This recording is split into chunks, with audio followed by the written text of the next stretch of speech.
Hello? Anybody here?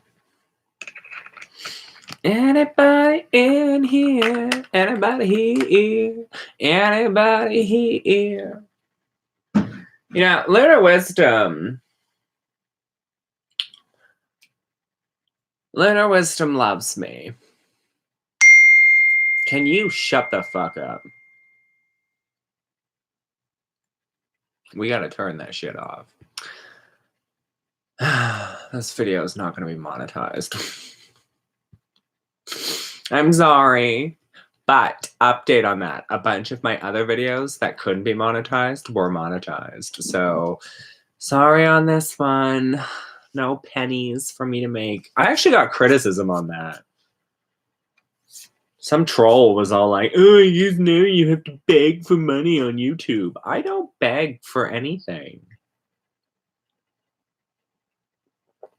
Like, that's not a concept that happens on YouTube anymore. I've been uploading a lot lately, though.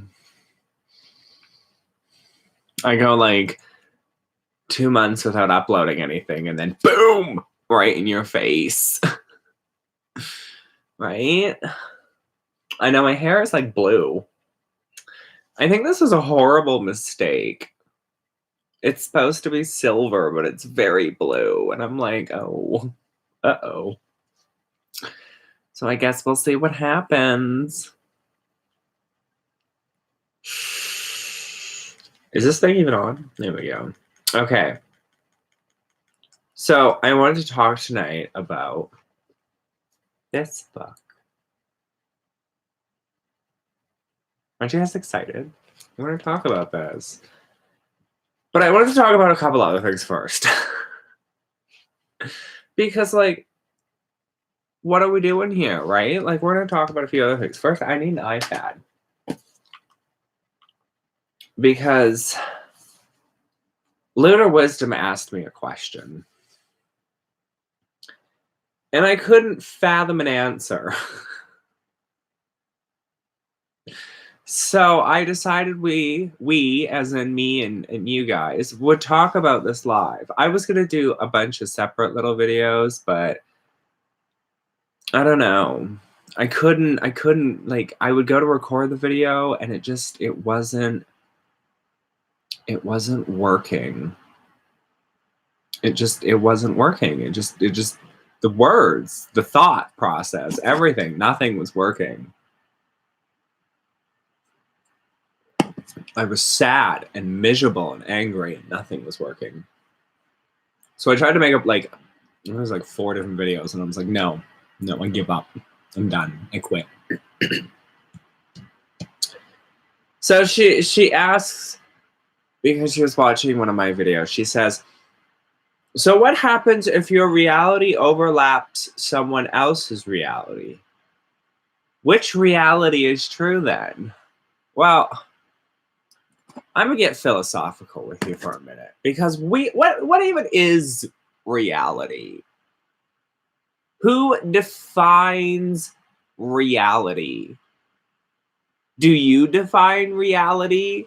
Do you say this is what reality is and there is no other reality? It is a shared collective reality? Like what I see in front of you with my eyeballs and process with my brain cells is the same stop sign that you see in front of you that you process with your eyeballs? We're not talking about that reality. That's the mundane. That's the physical. We all share the same physical reality. But you know what we don't share? And it's not because we practice differently, although it sort of is. We don't share the same spiritual reality. This is the concept of reality that I'm talking about, okay? Your spiritual reality, okay, is not the same spiritual reality of mine. It may have some key aspects that might make it seem shared, but it is not the same reality. A spiritual reality is always different, but what happens when they overlap? Do they become whose realities? What's the real reality when your spiritual realities overlap? That's the question, Lunar Wisdom. You missed spiritual.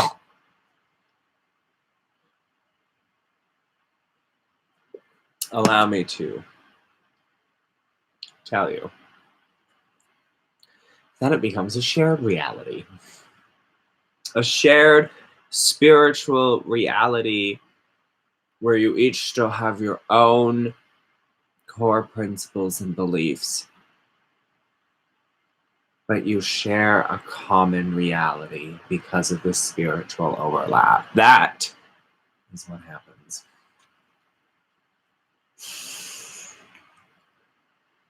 Could the same thing happen on the physical? Well, yeah, it happens all the time. We all share the same reality. Your reality, though, your spiritual reality is not the same as my spiritual reality. It goes hand in hand with your spiritual practice is not the same as my spiritual practice. Okay. For those of you who are just joining us tonight, accept my bluish gray hair. Okay, this might have been a disaster. It's supposed to be silver. Maybe it will fade or wash out or something, but I really don't know if I appreciate this color at all. The other thing I wanted to talk about before my tablet here dies of a disease. I love your hair. Oh my God, right? Okay, here's a comment somebody put on my YouTube channel. So we're going to discuss it because we can. This was on my basic money spell with Boone video. Not much difference in my workings plus my will. Minus Boone. Do you know your entire personality changed? Did it? Are you sure? I don't think so.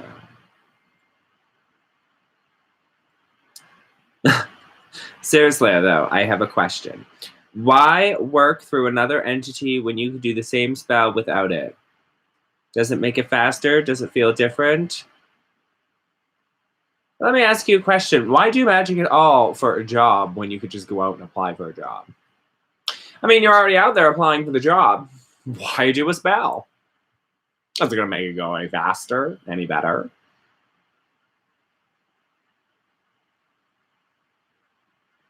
Sometimes demons can see, or your entity or your spirits or whatever it is you work with, sometimes they can see an opportunity that you might overlook. So first of all, don't be thinking that the Morrigan is poking around a situation for you personally. No, she's got her little minions out poking around looking for opportunities, and then they report back to her and she gives you the information.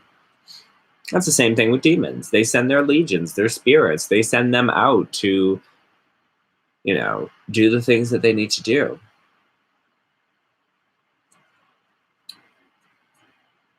When you can answer the question of why do a spell if you're out looking for a job, if you're physically out applying and hitting the pavement, why do a spell? Does it make it go any faster? Does it make it go any better?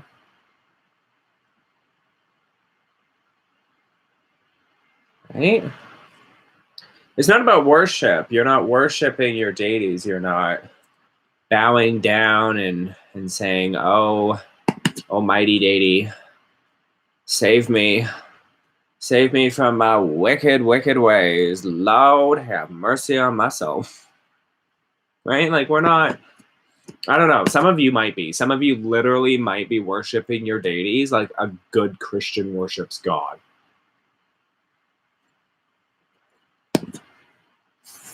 If that's the case, you might just want to go to Christianity. I mean, you're already there.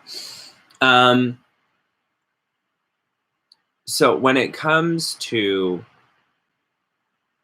your particular questions, we do it because it's an aid that we can have. We develop a relationship with it, we work with it, and we work through it, and it works through us, and we change and evolve, and we're like Pokemon and all that fun stuff. But it's also an aid. It is a way for us to get an extra set of eyes on things, or get some extra power added, you know.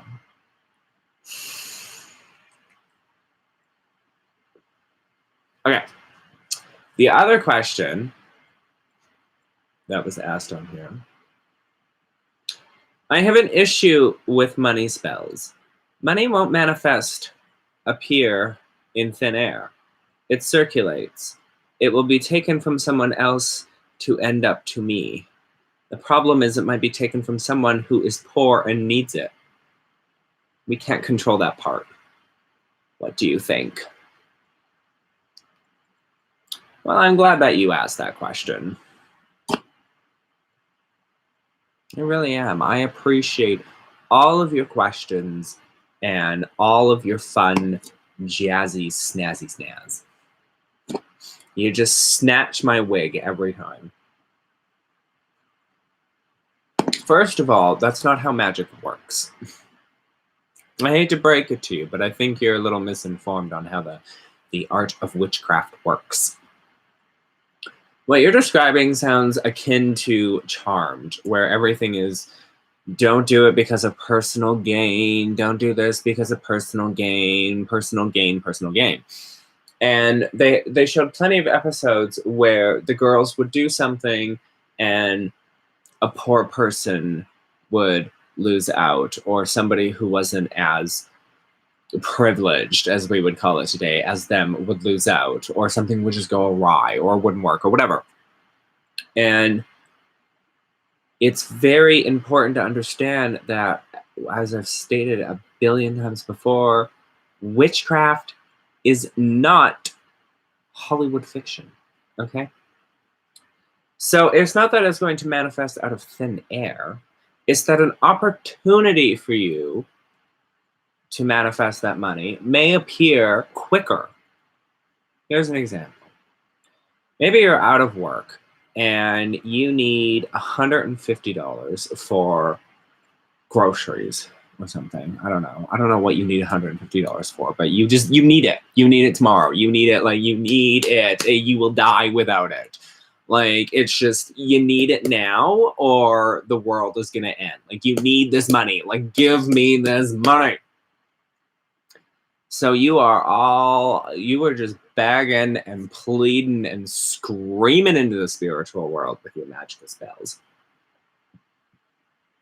Looking to manifest that money. And so what the spiritual world does after it tells you to calm down, you know, like, are you done throwing your tantrum? Like, we get it. You need it tomorrow. Like, we get it. We understand. We are aware. We appreciate. We love you. We get it. Everything is going to end tomorrow if you don't get this money. Is that they go out and they look for an opportunity in your immediate zone. And when that opportunity manifests, it's the opportunity that is being given to you. It's not that they're taking $150 from Martha, who lives under the bridge, with little Timmy, who has scoliosis, and little Annie, who has some horrible disfigurement on her face that could be cured with a $200,000 surgery, but the mother had chemo and now they're all homeless. Okay, the money is not going to be ripped away from them. That got dark quick. But the point is, right? We need to think before we speak, before we ask questions. So the money is not going to just be stolen from somebody else who could have used it or who needs it more than you. Another opportunity that might appear is your mother. You know, she might be like, hey, you want to go out for dinner tonight? And then she'll get to talking about your life, and you'll be like, oh, my life is falling apart. Like, I need $150 by tomorrow, and I have no idea how I'm going to get it. Because, you know, you're stressed. You'll explode all over your mother. And she'll be like, here's the money. And she's like wiping your guts off her face. So what I'm trying to say is that it doesn't matter if you're working with an entity, with a demon, with a spirit, with this, with that, with anything else. It's not that the money is just going to poof here. It's an opportunity might poof here. And if you think about it, it's an opportunity that you didn't see. It was always there. It's just you were too busy panicking about it, which leads me into this other topic that I want to talk about. So, little Sally Sue May asked me a question. I don't know who that person is, but I'm just making up names now. Oh, did we freeze? No? Okay, we're good. So, you know, this question's been asked numerous times when I talk about money spells. You know, go out, apply for a job, you know, apply for many, many jobs, hit the pavement, come home, and do your spell. And somebody's like, well, why do I need to do that if I can just go out and apply for the job and put good intentions out to the universe? That sounds like a lot of work.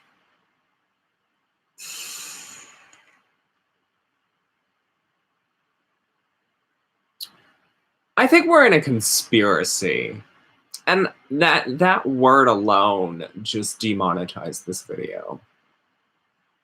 Actually, a few words prior to this for the person that's watching when I have them manually review this was, you know, the reason. But I think witchcraft is a conspiracy to get the panicked masses to calm them down. And it's like a cult where we are allowed to congregate together, and we're given this power that we think we have. Right? Just hear me out. I know it sounds crazy, but I'm a little bit baked out of my skull. So we are living in a cult. Witchcraft is in a cult. I know. Lunar Wisdom is like, what is going on? Okay. We do the spell work and we do rituals and we do stuff like that, right? To attain things. We're always wanting to attain things. We're so impatient. We're so like we need control of everything. We use witchcraft to get control of things. Like we want a new car, so we want to control the situation to get that car. Oh, I gotta do a spell for this. I gotta do a spell for that. But when you do the spell, you say, oh yeah, the spell is working. That car is gonna be mine. Everything is working out perfectly. You've stopped panicking. And the world is showing you like, hey, here's all the steps you need to take. You don't really need magic. I know, right? You just need to like calm down. You just need to calm down. And the world will literally, it's the law of mentalism. You just need to calm down. This is the only law I know, by the way. And the universe will display the path in front of you. I see this on Facebook all the time. Oh, help me. I need a quick money spell. I need a quick curse. I need a quick this. I need a quick that. Just breathe. It's like, oh, I'm in this situation and I'm so furious right now. And I need to do this and I need to do that and I need to do over there and I need to do it over there and I need to do it now. And it's like, just calm the down.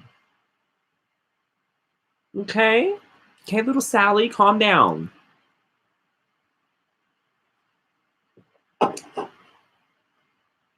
I understand.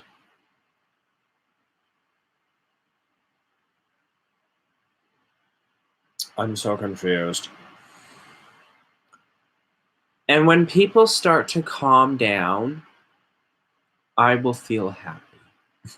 And the things that they want will come to them. That's actually the main part of it. I'm not a cult leader, but I could be a cult leader. Oh my god. Hashtag Queen Elsa cult. But yeah, no, when people start to calm down, the universe is like, whoa, here's this path you can take, and this path, and this path. And it's not even really the universe, it's that you can actually physically see it. You can see what is happening. You can see, okay, how do I get out of this situation? How do I get this thing that I want? How do I do this? How do I do that? How do I do this? And it's like, calm down, and you'll see it all, you know?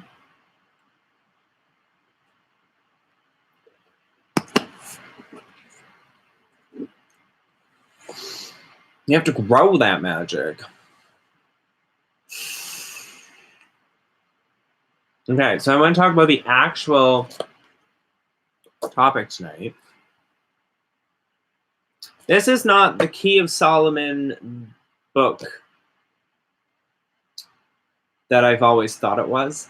It is, but it isn't. The one that you can get online has added bits and pieces. Maybe no, it hasn't. No, the one online is the lesser key, and that's the one that I use if there's a demon sigil or a demon or that type of entity that I want to work with. This is the Key of Solomon. What is the difference? This one is a magic grimoire of sigils and rituals for summoning and mastering spirits. The Key of Solomon, the king, is most famous or infamous of all the magic books. It was influenced everything from revival of magic, and the Western mystery traditions, tarot, alchemy, astrology, etc., to fictional works such as Lovecraft's Necronomicon. So this isn't about summoning demons. This is about working with and mastering spirits. And what is the difference between a spirit and a demon? They're the same thing. No, they're not. And this one is more ceremonial magic. Okay, there's rituals in here that require all kinds of weird things. There's elaborate prayers and conjurations in here, and people get tripped up on the words because it's Latin, I believe, mixed with Old English, and it's very hard to pronounce some of the names of the angels, of God, and so on and so forth. But at the same time, if you can get past that, then this takes your magic to a whole another level. So what do we got, right? What do we have? So this book's only 148 pages, but there's a bazillion chapters in here. So we've got things like of the days and hours and of the virtues and the planets. We've got things like concerning the precepts of the art, concerning the holy pentacles or metals.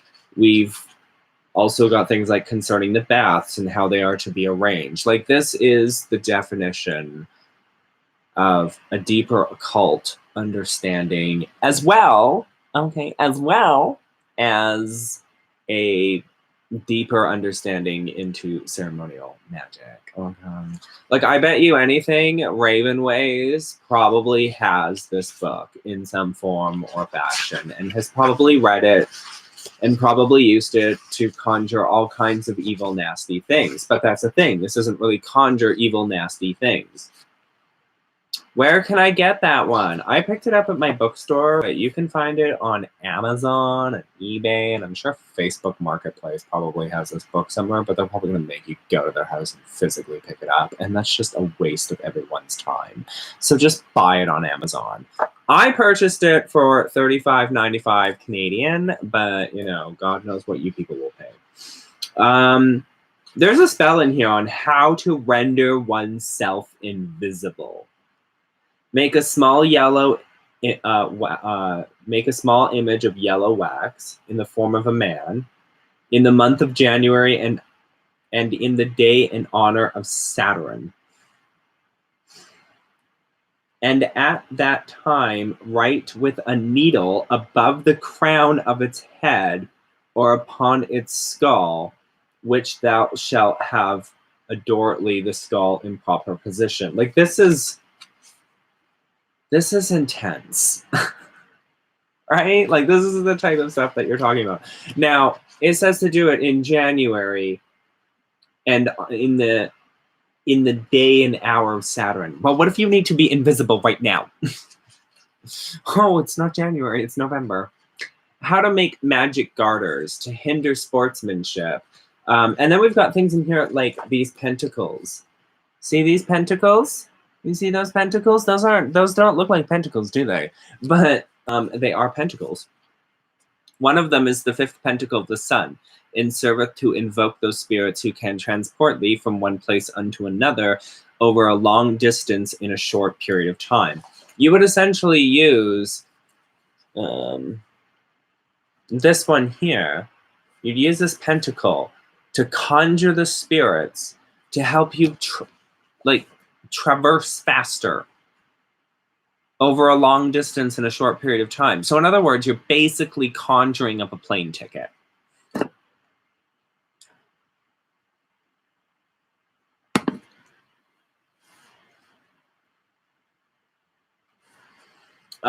We've also got in here, wait, what was this for? In what manner the master of art should keep, rule, and govern himself. There is an entire prayer right here that you would say. Okay, no, nobody has time for this, is what I'm trying to say. But if you are somebody who is interested in this type of the occult and you want to take your magic to another level and you want to understand kind of the older, more traditional, more ceremonial aspects of magic back during the Templars and all that fun stuff, then this is a book that is good for you. Like, it's great. It's got lots of information. It is dry. It is short, but it is dry, and it is complicated, and it's complex, and its rituals are complicated, and it's complex, and it is definitely not for the faint of heart. It's not that this type of magic is dangerous or that you're going to hurt yourself, but it can be exhausting. And if you don't know what you're doing and you're manipulating energy in the wrong way, you're essentially playing with electricity. And guess what happens when little Tommy sticks a fork in the plug? Right? Don't do it. So I also wanted to just cover a couple of things on Facebook and see if I can, Jesus Christ, I have notifications on this thing like there's no tomorrow. I'm like, can you people please kindly, gently? Okay. What practices would you recommend for a new witch who is starting out within Wicca? I have a few friends who are starting out, and I'd love to know your thoughts. I know. Lunar Wisdom is like, how dare you? I'm like, well, I'm going to do it anyways. Okay, so I would start out with a simple casting of the circle. I know, I can already hear Lunar Wisdom be like, that's really complicated. And not really. If you look at a lot of the Wiccan books, like ones by Scott Cunningham and Silver Ravenwolf, really don't like her, and a few other types of authors that have, unfortunately, but in some cases, but doesn't invalidate, simplified the casting of a circle to some degree. I would start there. I would open the circle and I would close the circle. And other things that you could do is you could open the circle and you could do a spell for prosperity, or you could do a spell for just, health, or you could do just a cleansing spell, or you could just read your tarot cards in the circle and learn about how to properly enter the circle, how to properly set up the circle. I mean, that's pretty basic. That's where I would start. What else can I steal from Lunar Wisdom's group? What are your thoughts on those fortune tellers that charge a large amount of money to remove a curse or hex from someone who comes to them for guidance? Is it ethical? I've been seeing a lot of this in Facebook groups where people are like, hey, I'm looking for a spell. They probably want to do the spell themselves. And they're like, I'm looking for a spell to do X, Y, or Z. And you see a lot of people that are like, oh, I can help you with that. I can help you with that. DM me, message me. Ooh, girl, get all up in my DMs. Yeah, that's where I slap them panties off. And it's like, what? It's like, what is happening anymore? But I think it's unethical. I think it's snake oilsmen. Snake oilsman? Snake salesman? Sales snake? I don't know. You know what I'm trying to say. I think it's bad. I think it's horrible because, I mean, you had that with Cindy Lou Who, and this video is definitely not getting demonetized, but you had that with Cindy Lou Who, and it was like charging large amounts of money for things that were unnecessarily to be charged for. And as a result, it was like, well,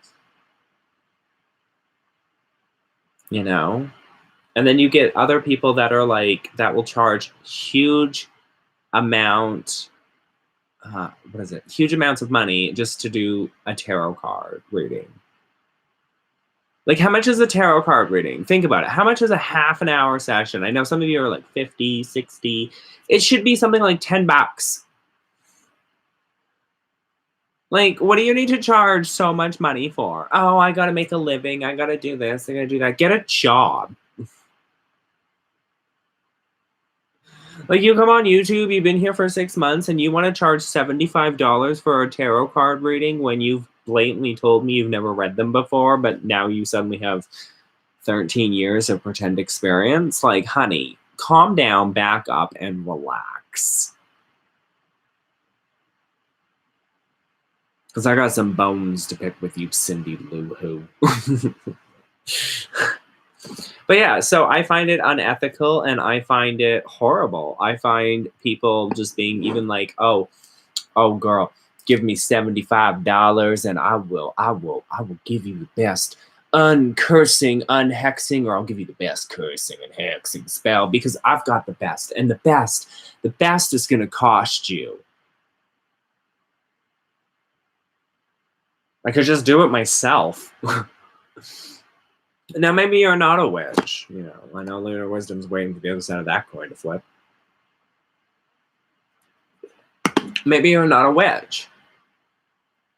Maybe you're a person who's like, I don't practice magic, but I think I'm cursed.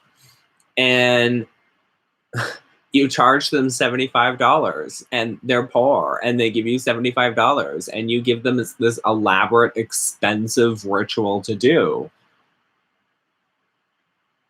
Or they say they'll do it for you and all they do is crack an egg into a jar and tell you, well, and I think those people are stupid.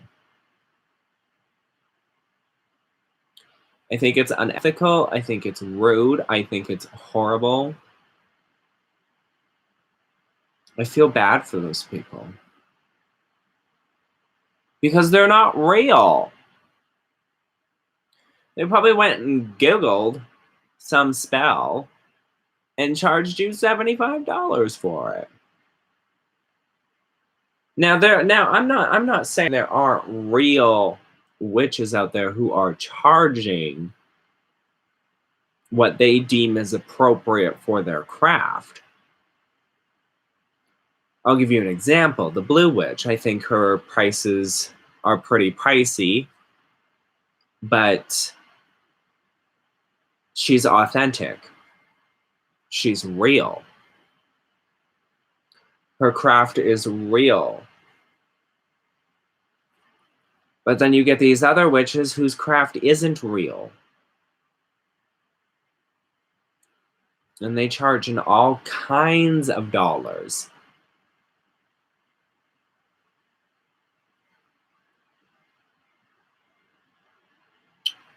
Anywho, I really just wanted to talk about this book, and we've talked about so many other things. So I hope that you guys have gotten something out of this. I was going to make like a series of videos on this, but then I was like, I'm really lazy, and my laptop is right here, and here we go. We're here. So until next time, my fabulous little Scoobies.